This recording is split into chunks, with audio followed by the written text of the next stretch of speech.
Trump hakkında insanların en çok yaptığı hata şu: onu sadece bir siyasetçi gibi okumak. Çünkü Trump'ın gücü sadece ne söylediğinden gelmiyor. Sadece seçim kazanmasından da gelmiyor. Hatta sadece destekçilerinden bile gelmiyor. Asıl mesele şu: Trump, modern çağda siyasetin nasıl bir dikkat savaşına dönüştüğünü çok iyi kullanan figürlerden biri. Ben Burak Onat. Bu videoda Trump'ın neden hala bu kadar güçlü kaldığını, dikkat ekonomisi, kimlik siyaseti ve güçlü lider arzusu üzerinden anlamaya çalışacağım. Ve bu yüzden Trump'ı anlamak sadece Trump'ı anlamak değil. Bugünün liderlik modelini, medya düzenini ve kitle psikolojisini anlamak demek. Bugün birçok insan Trump'a bakınca sadece şunu görüyor: sert konuşan bir lider, büyük tartışmalar çıkaran bir figür, bir kesimin nefret ettiği, bir kesimin ise güçlü bulduğu bir adam. Ama bence bu sadece yüzey. Daha derinde başka bir şey var. Trump insanların sadece fikirlerini değil, duygularını, kimliklerini ve korkularını da harekete geçirebilen bir figür. Yani mesele sadece politika değil. Mesele dikkat, mesele sadakat, mesele kimlik ve mesele güç. Bu videoyu hazırlarken en çok yararlandığım kaynaklardan birisi Ruth Van Guyat'ın Strongman adlı kitabı oldu. Van Guyat bu kitapta sadece tek tek otoriter liderleri anlatmıyor. Daha büyük bir modeli gösteriyor. Farklı dönemlerde, farklı ülkelerde ortaya çıkan bazı liderler dışarıdan bakınca çok farklı görünebilir. Ama güç toplarken kullandıkları yöntemler çoğu zaman şaşırtıcı derecede benzerdir. Nasıl? Korku üretmek, kendini ülkeyle özdeşleştirmek, sadakati, liyakatin önüne koymak, krizleri fırsatı çevirmek ve en önemlisi kurumlardan daha büyük bir figür gibi görünmek. İşte Trump'ı önemli yapan şeylerden biri de burada başlıyor. Çünkü Trump'ın asıl gücü sadece destekçi sayısında değil, asıl gücü merkezde kalabilmesinde. Trump'ı desteklesen de, ondan nefret etsen de, ona gülsen de, ona sinirlensen de onu konuşuyorsun. Ve modern siyasette bu başlı başına bir güç. Çünkü bugün güç sadece devleti yönetmek değil, aynı zamanda gündemi yönetmek. Trump bunu çok iyi yapıyor. Bir cümle söylüyor, haber döngüsü değişiyor. Bir rakibi hedef gösteriyor, dikkat oraya akıyor. Bir kriz çıkarıyor, onu kendi sahnesine çevirebiliyor. Bu yüzden Trump'ı klasik bir siyasetçi gibi okumak yetmez. Onu biraz da medya çağının ürünü, hatta kimi zaman ustası gibi okumak gerekiyor. Ama burada iş sadece medya değil.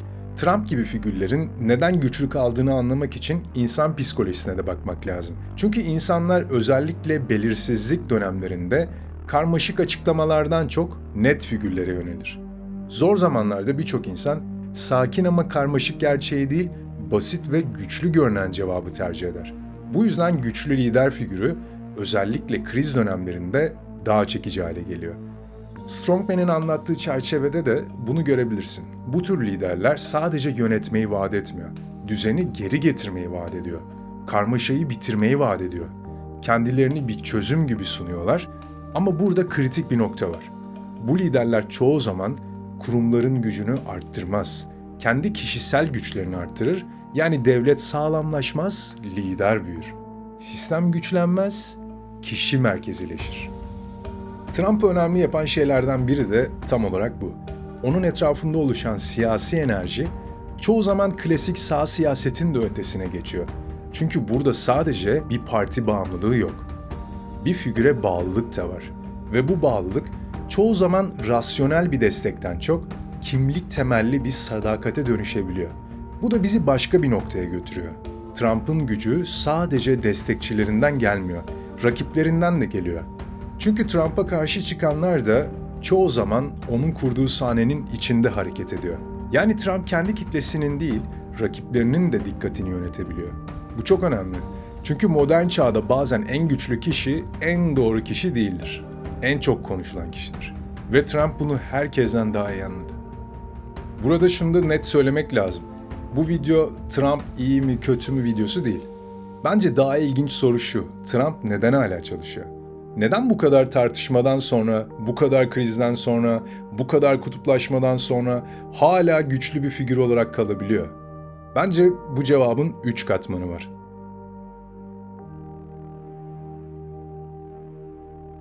Birincisi, dikkat ekonomisi. Trump görünmez olmuyor. Bu çağda bu başlı başına bir güç. İkincisi, kimlik siyaseti. Trump birçok insan için sadece bir aday değil.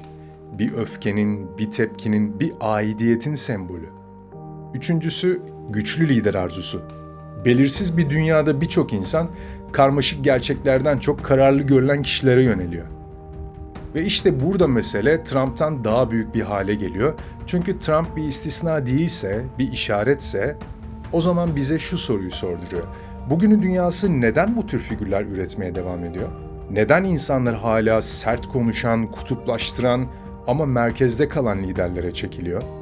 Bence bu sorunun cevabı sadece Amerika'da değil, daha geniş bir yerde. Bunu zaten siz de biliyorsunuz. Dünya daha belirsiz hale geldikçe, ekonomik baskı arttıkça, medya parçalandıkça, ortak gerçek duygusu zayıfladıkça bu tür figürlerin alanı genişliyor. Çünkü onlar netlik satıyor, yön duygusu satıyor, güç görüntüsü satıyor. Gerçekten çözüm üretip üretmedikleri ayrı bir konu. Ama güçlü görünmeyi başarıyorlar. Ve bazen siyasette ilk kazanılan şey de zaten budur. Gerçek değil, algı. Peki bu videodan çıkarılacak asıl ders ne? Bence şu. Trump'ın gücünü anlamak istiyorsan sadece Trump'a bakma. Şunlara bak. İnsanlar neden belirsizlikten yoruluyor? Kimlik neden siyasetten daha güçlü hale geliyor? Medya neden en çok gürültü çıkanı ödüllendiriyor? Kurumlar neden figürlerin gölgesinde zayıflıyor? Ve neden güçlü görünmek çoğu zaman güvenilir görünmekten daha etkili oluyor? Yani Trump'ı anlamak bir kişiyi anlamak değil. Çağın zayıf noktalarını anlamak demek. Ve belki de bundan sonra sormamız gereken asıl soru şu. Yeni Trump'lar çıkacak mı? Çünkü eğer sistem dikkati en çok toplayanı ödüllendiriyorsa, kimlikleri ortak aklın önüne koyuyorsa, güç görüntüsünü kurumsal ciddiyetin önüne geçiriyorsa, o zaman mesele tek bir lider değil, o liderleri tekrar tekrar üreten zeminde. Bu yüzden bu videoyu tek bir cümlede toparlayacak olsam şöyle derdim. Trump hala güçlü. Çünkü sadece siyaseti değil, dikkati, kimliği ve güçlü lider arzusunu aynı anda çalıştırıyor. Ve bu bize sadece Trump hakkında değil, bizim çağımız hakkında da çok şey söylüyor. Eğer bu video sana bir şey düşündürdüyse, kanala destek olmak için beğenmeyi, yorum yapmayı ve abone olmayı lütfen unutma. Kanal yeni olduğu için bu destekler gerçekten çok önemli. Sen ne düşünüyorsun? Trump'ın gücü daha çok kendisinden mi geliyor yoksa onu güçlü tutan çağın şartlarından mı? Yorumlarda fikrini merak ediyorum. Bir sonraki videoda başka bir konunun arka planında görüşmek üzere.